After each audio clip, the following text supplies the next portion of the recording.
video, I'm going to be showing you how you can get from level 1 to 2,550 in 1 week for free. And the very first thing that you need to do on your journey is know the difference between fruits that are meant for grinding and fruits that are meant for PvP. This is an extremely important difference, and the quicker you learn it, the better. Let me give you two quick examples. First up, we got the Magma Fruit, which is a rare fruit that costs 960,000 belly. And on the other hand, we got the Kitsune Fruit, which is considered the best and most expensive fruit in the whole game, and it costs 8 million belly. Just look at this price difference for a second. The Kitsune Fruit costs more than 8 times what the Magma Fruit costs. And overall, the Kitsune Fruit is incredibly overpowered because you can just tell by its price. The first ability of the Kitsune Fruit is its normal attack, which has an M1 click, and the Magma Fruit actually does not have an M1 attack. The Z ability is called Cursed Enchantment, where you just shoot a bunch of energy towards your enemy. The X ability is called Tales of Burning Agony, where you kind of just zip bullets and shoot it at your enemy. Then we got the C ability, which is called Foxfire Disruption, where you just shoot a massive projectile at your enemy. And then the B ability is the Transformation, where you actually turn into a Kitsune. Then we got the F ability, which is called Wind Assault. This is a movement ability as well as a damage ability.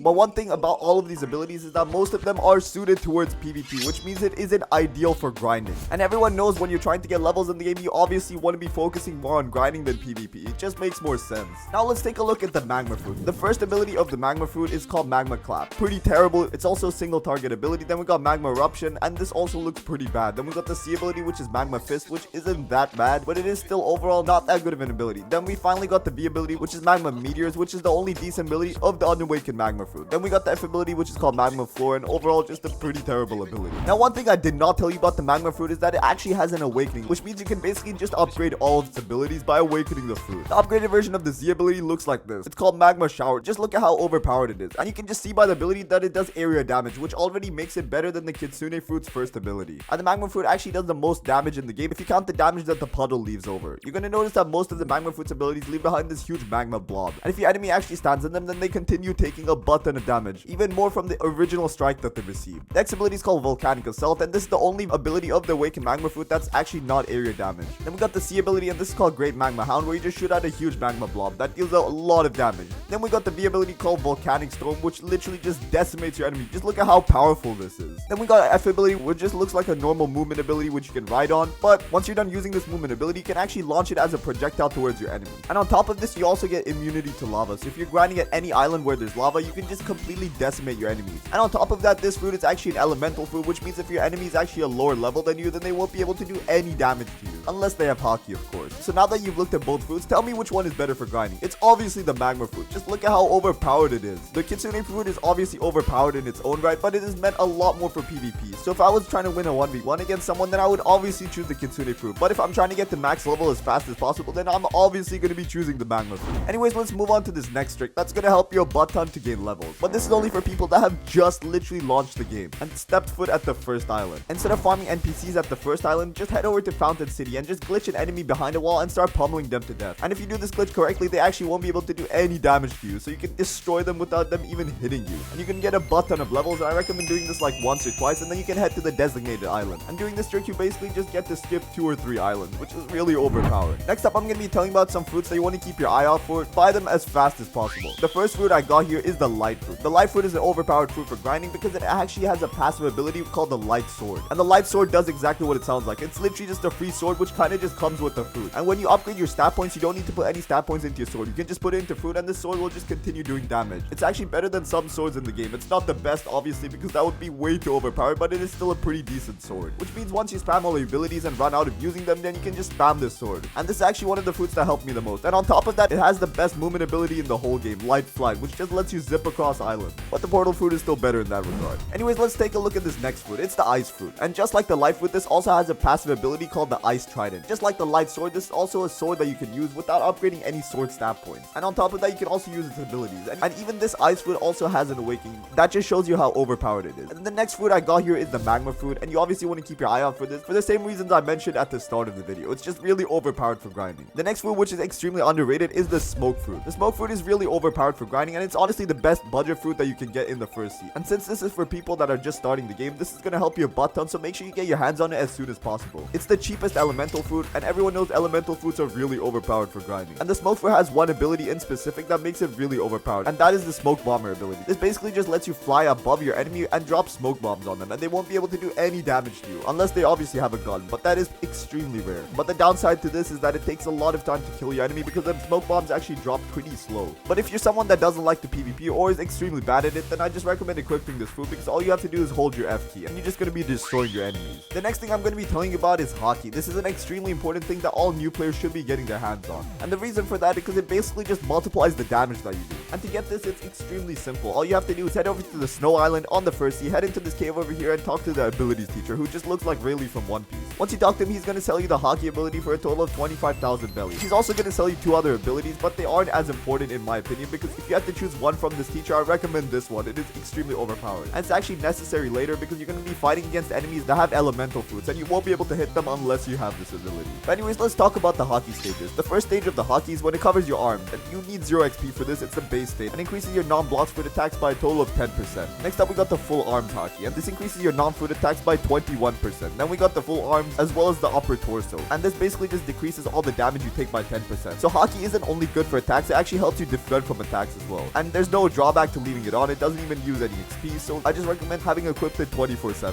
For the next stage of the hockey, this is going to be covering your full arms as well as the upper torso and the head, and this decreases the damage you take by 18%. The next stage of hockey covers your full arms, torso, head, and half of your legs, and this decreases all damage you take by 25%. Next up, we got the full body hockey, and this decreases the damage you take by 30%, which is incredibly overpowered. Anyways, now I'm going to be telling you about how to max out your hockey overnight, and this is extremely simple and literally anybody can do it. All you have to do is obviously turn on your hockey, buy the worst sword in the game, head over to the spawn point of any enemy that does not have hockey, equip an elemental fruit, make sure you're standing on your spawn point, and just leave an auto clicker on overnight. And by the time you wake up, you're going to have max hockey. The reason this works is because the way your hockey levels up actually depends on the amount of times you hit your enemy with it. Anyways, let's move on to the next trick. This next fruit I'm going to be telling you about is considered the best grinding fruit in the whole game by the whole community because, well, it's just completely broken. I'm obviously talking about the Buddha fruit. This fruit costs a total of 1,200,000 belly and its abilities are completely useless. Well, everything except for its transformation ability. There's the ability where it just makes you transform into a huge Buddha and you're going to be glowing yellow. The reason you wouldn't be using this fruit even though the rest of its abilities are useless is because the Buddha fruit actually increases the distance you can hit people at. And this is incredibly overpowered for grinding because if you pair this with a fighting style or with a sword, you can basically just destroy your enemies without them even being able to touch you. Because with the Buddha fruit, you can actually hit them 8 times further than you normally can. And that's literally the only reason this is overpowered. And the devs have left the fruit like this for the whole duration of the game. So I don't think they'll be updating or changing this fruit anytime soon. But there's always that 1% chance. So if you have an opportunity to get this fruit, I recommend taking it immediately. And not to mention, this fruit also has an awakening, which isn't really that important because it doesn't actually increase the distance you can hit people. It kind of just makes your transformation cooler. So if you want to be awakening your fruit, then you should probably just be doing it for looks. Anyways, the next thing that I got here that you completely want to take advantage of is accessories. Accessories are really overpowered, so make sure you always have one equipped.